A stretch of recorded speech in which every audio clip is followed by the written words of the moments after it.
Hello there and good evening, ladies and gentlemen. This is L24 Midnight News and these are the headlines. The members of the People's National Assembly Lower House of Parliament adopted by majority on Tuesday the Finance Bill 2023 in a plenary session with the presence of Finance Minister. Famous Moroccan lawyer and former Human Rights Minister Mohamed Zian jailed Monday evening after being sentenced on appeal to 3 years in prison. And also in Indonesia, rescuers are working through a second night to try to find survivors trapped following an earthquake in West Java. And in today's 4 games in Qatar, World Cup 2022, Saudi Arabia pulled off one of the biggest World Cup shocks ever to beat the World Cup's favorites Argentina 2-1, while Tunisia drew in a goalless game with Denmark.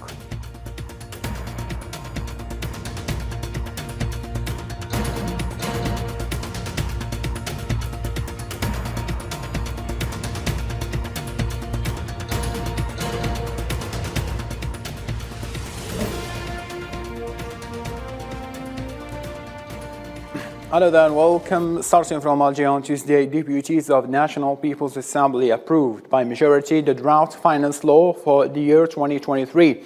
During a public session, budget of 2023 will continue the government's approach to value for money through broadening the tax base and controlling public spending. More.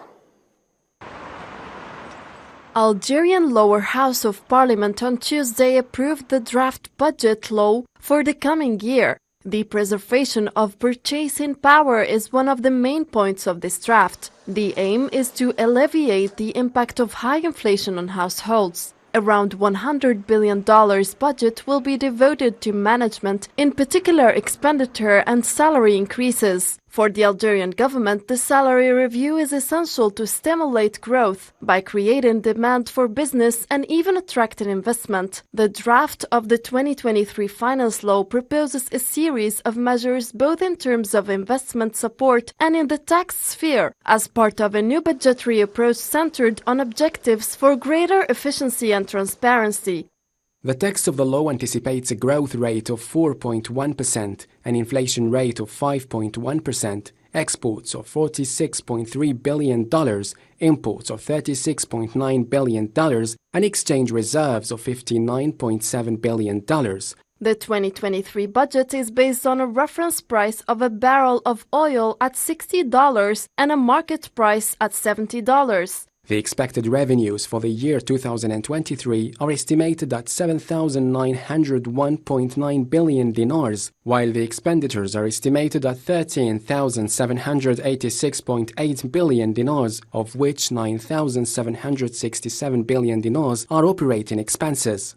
Regarding record spending, the executive calls for widening the circle of state intervention and increasing its volume to consolidate power purchases of citizens. The Algerian government has allocated the largest budget in the country's history in an effort to fortify citizens' purchasing power and stimulate growth over the next 3 years. Still in Algeria, the Minister of Energy and Mines, Mohamed Arqab, denied on Tuesday the existence of any discussions on revision on the agreements concluded by the OPEC Plus on October 5th, saying that OPEC Plus decisions are taken transparently during meetings and totally by its members. Speculation about doubtful revisions to OPEC Plus production levels is likely to disrupt the normal functions of oil markets. Minister of Foreign Affairs and National Community Abroad, Mr. Ramadan Al-Mamra, will take part on Wednesday in Niamey in the meeting of the Executive Council of the African Union preparatory to extraordinary summit on industrialization and economic diversification in Africa. On this occasion, the ministers of the African Union member states will examine the thematic reports and the draft decisions that will be submitted for adoption to extraordinary summit of heads of state and government of the African Union that the capital of Niger will host on the 25th of November. The UK Under Secretary of State at the Foreign Commonwealth and Development Office, David Brookley, stressed that Algeria is one of the key players in Africa within the international community as well, adding that it's a respected and trusted security partner. Speaking on the sidelines of a debate organized on the occasion of the 60th anniversary of the establishment of diplomatic relations between Algeria and the United Kingdom, the representative of the British government highlighted the important role that Algeria plays in the region, adding that Algeria have entered a period of engagement, particularly on security issues, adding that the United Kingdom recognizes Algeria's experience and expertise in the fight against terrorism. The Chief of Staff of the People's National Army, General Saeed Shingriha, held talks today with his Sudanese counterpart, Mohammed Uthman al-Hussein, devoted to military cooperation between the two countries. The talks were held during a meeting with the Chief of Staff of the Sudanese Armed Forces, who is on a working visit to Algeria at the head of an important military delegation. According to a statement by the Algerian Ministry of Defense, the two sides stress the need to coordinate efforts in order to overcome security challenges and strengthen cooperation relations. أؤكد لكم تطلعاتنا للعمل سويا. I reassure you of our will to work together to strengthen the historical relations that link our two sister countries, notably by giving new impetus to bilateral cooperation to meet the requirements to the current situation prevailing in the region and overcome the common security challenges that we are confronted with. I am also convinced that the regular exchange of visits and the interaction of the two countries' military forces will improve the chances of implementing and determining bilateral cooperation fields and give the required momentum and dimension. In the neighboring country, Morocco, former Minister of Human Rights Mohamed Zian, aged 79, was arrested in his office in Rabat yesterday evening. According to one of his lawyers, he was not even legally notified of his conviction and he was transferred to Arjat prison. Hussein Barkan. Moroccan regime continues its atrocities, violating basic human rights, from depriving him of the freedom of travel to locking him inside his house. Former Minister of Human Rights between 1995 and 1996, and the head of the Bar Association Mohamed Zian, was arrested and imprisoned on Monday evening after being sentenced on an appeal to 3 years in prison, in a scene that reflects the cruelty of the Moroccan regime's oppression and fear of every free voice.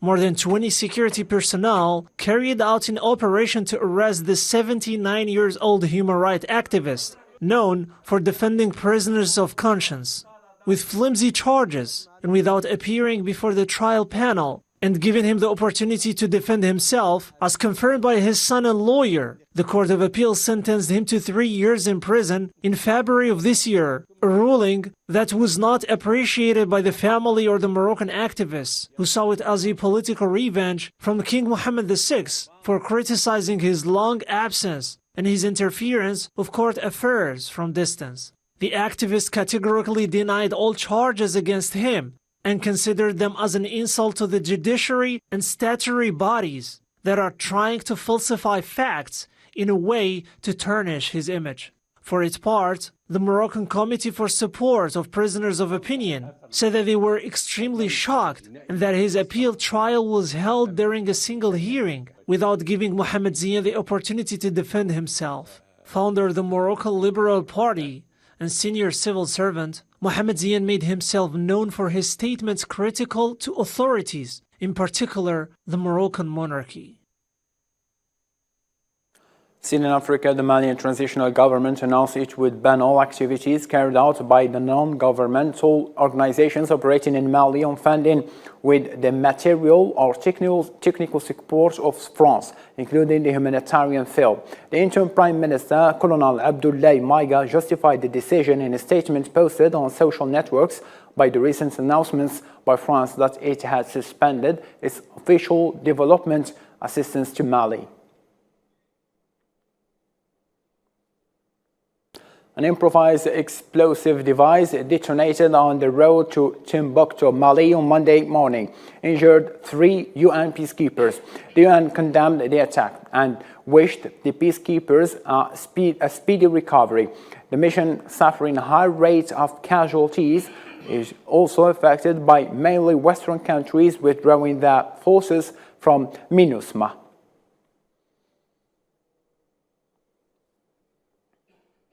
To the Middle East, 5 civilians were killed and 3 others seriously wounded in northwest Syria Tuesday when rockets were fired at the city of Azaz. 1 child was among the dead when rocket targeted a market in Azaz. The Syrian Observatory for Human Rights said the rockets were fired from northern Aleppo province, which is controlled by Syrian regime and Kurdish forces. Turkey has launched a new anti-terror operation in Syria, northern Iraq, in response to the deadly November 13 terror attack on Istanbul's crowded Istiklal Avenue. For its part, the Kremlin said that it respects what it calls Turkey's legitimate security concerns over Syria. Birkaç gündür uçağımızla We have been bearing down on terrorists for a few days with our planes, cannons and guns. God willing, we will root out all of them as soon as possible, together with our tanks, our soldiers and our allies standing right beside us. Still in Asia, Iran has begun producing enriched uranium at 60% purity at the country's underground Fordo nuclear plant, official media reported Tuesday, describing it as a response to a resolution by United Nations nuclear watchdog. The increased enrichment reported by the official news agency was seen as a significant addition to the country's nuclear program.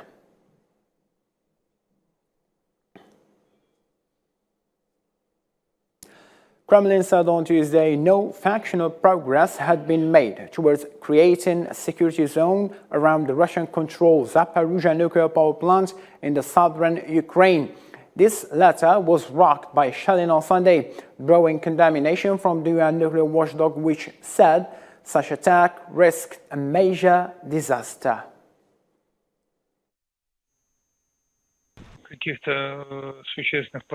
There has been no substantial progress in this regard, and besides, we should define what we mean by the security zone. You know that at the beginning of the conflict, Ukraine was calling on Russia to withdraw heavy weaponry that was not there. Then, apparently everybody understood that there were no heavy Russian weapons there. So speaking about the security zone, we should only be talking about those who are shelling the station. Who is the threat there? It's those people who are shelling the station who are creating the threat. The Ukrainian armed forces artillery. That's what we need to demand from Ukraine. To withdraw their heavy weaponry and stop shelling. To stop endangering the European continent.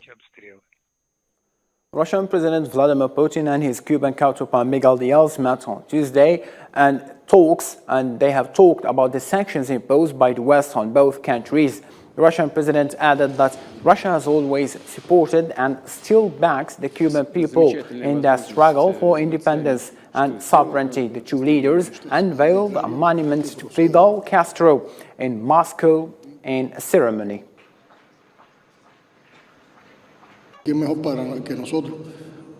Who better than us to know what is emerging about Russia when we have been under blockade for more than 60 years and receiving these sanctions? That is why our first commitment has been to continue defending the position of the Russian Federation in the face of this conflict that we understand has been created and has its origin. The World Health Organization warned that coming winter will bring life-threatening conditions for millions of people in Ukraine. The Europe director of the World Health Organization said that the UN health body had documented more than 700 attacks on health infrastructure. Nabil Khazini. As the first hefty snowflakes started to fall on the war-torn Ukraine and the breeze is so fell through the air, Tatiana knows that the new wintry landscape means more hard times are yet to come. Ukrainians adapt to everything. No light, no problem. There are alternative sources of electricity. There are power banks. When the neighbors have electricity, we go to them, charge the phones and the power banks. No water, that's okay. Even if the government didn't help, we managed to organize the delivery of water. Daily life has become a test of survival for many, with basic necessities such as water, food and medical provisions becoming scarce. But there is no choice for these people here at the main square in Kherson, except queuing to collect aid ahead of a chilly winter. Yes, all for winter. But do we see what is happening with the brought-in produce? I didn't get any. I'm standing and waiting when they brought it in. They said they will have deliveries throughout the whole day. The Ukrainian authorities began evacuating civilians from Kherson and Mykolaiv regions, fearing that a lack of daily necessities will make conditions unlivable in the coming cold days.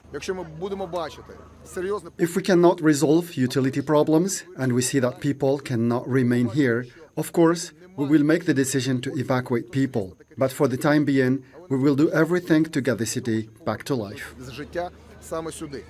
The World Health Organization has warned that the lives of millions will be under threat in Ukraine in the near future, and that half of the country's energy infrastructure is either damaged or destroyed, making 10 million residents without electricity.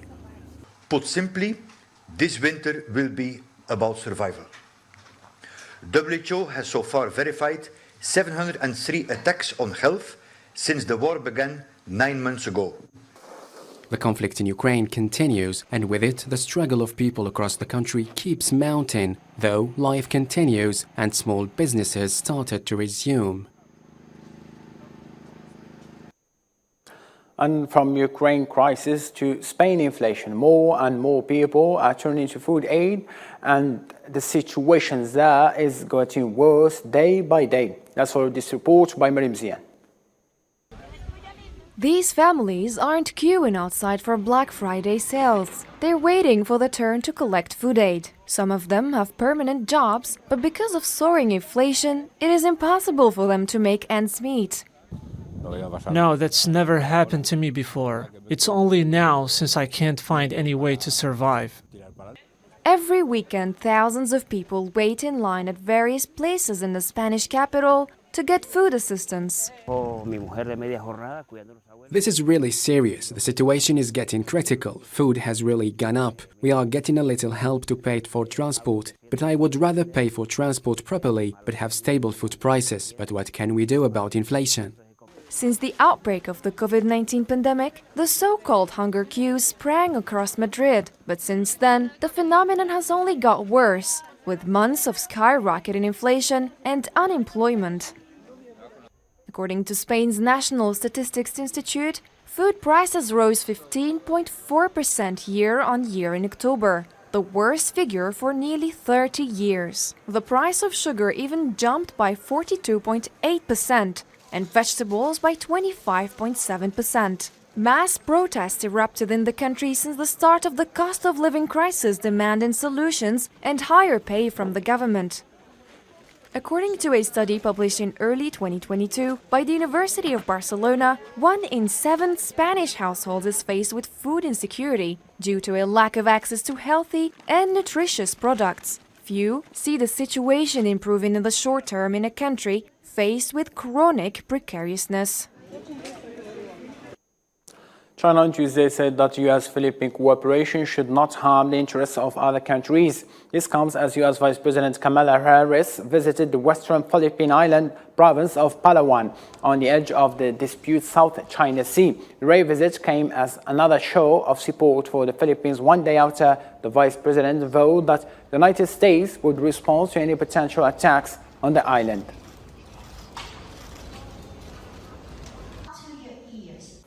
Taiwan is China's Taiwan, and the resolution of the Taiwan question is the Chinese people's own business, and no external force has the right to intervene. A spokesman for China's Ministry of National Defense said that Taiwan question is at the core of China's interest and is the first insurmountable red line in China-US relations that should be not crossed.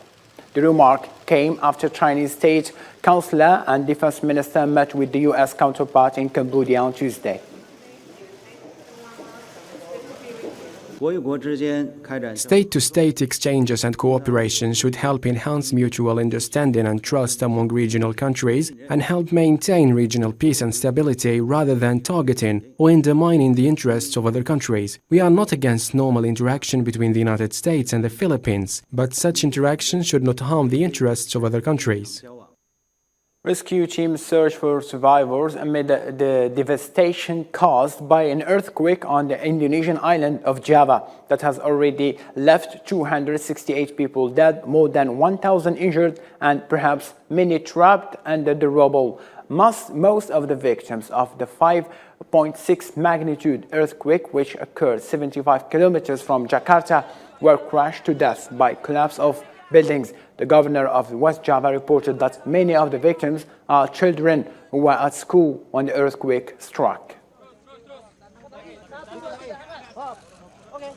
My instruction is to prioritize rescuing and evacuating victims that are still trapped under the rubble first. The government will provide assistance to those whose homes suffered heavy, light, and moderate damage. Solomon Islands were rocked by a 7-magnitude earthquake on Tuesday, prompting residents to flee for high ground. The airport and shopping malls were damaged. The quake also triggered power outages in the capital. Solomon Island Governor spokesman George Hamin said that he was in office on the second floor of a building when the earthquake hit the city.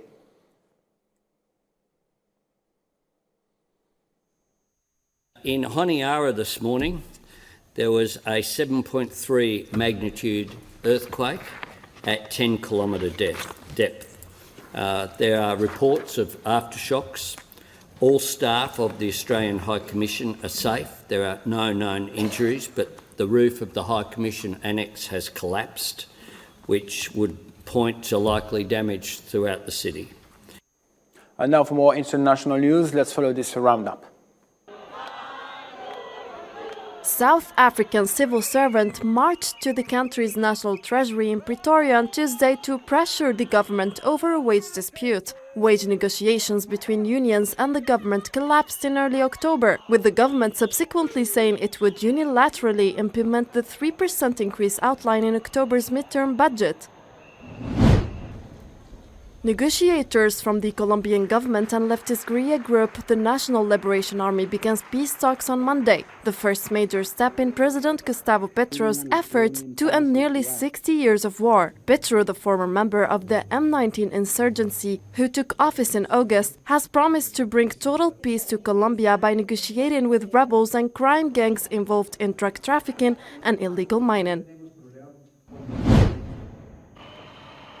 38 people were killed Tuesday after a fire occurred at a factory building in Anyang City in China on Monday afternoon, according to local authorities. 2 people who sustained minor injuries have been sent to hospital and are in stable conditions, while related suspects have been put under police control. 6 former staff of Hong Kong's now defunct pro-democracy newspaper Apple Daily pleaded guilty on Tuesday to commit conspiracy with foreign forces. The 6 pleaded guilty to conspiring with media tycoon Jimmy Lai and others to request a foreign country or organization to impose sanctions or blockade or engage in other hostile activities against the Hong Kong and Chinese governments between July 2020 and June 2021. Ending up with sports, Saudi Arabia produced one of the biggest surprises in World Cup history to beat Argentina 2-1 in first game of the Group C. The Tango players were on course to match Italy's record 37-match unbeaten run after Mrs. Open scoring at 10th minute by penalty. But as Shehri squeezed in an angle shot in 48 minutes after pushing poor Argentina defending, and why Saudi Arab fans were still celebrating their first goal only 5 minutes later, a Doseri strike a stunning shot into the top corner, scoring the second goal.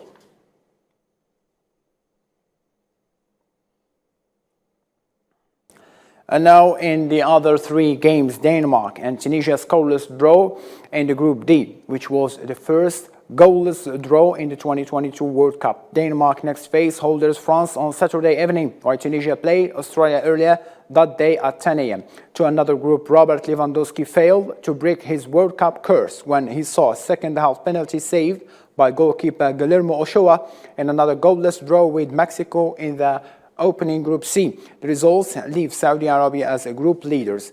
Now, ending up with France, Olivier Giroud became France's joint all-time top scorer when he scored the fourth in the game that ended up 4-1 against Australia. And today's and tomorrow's table in what follow.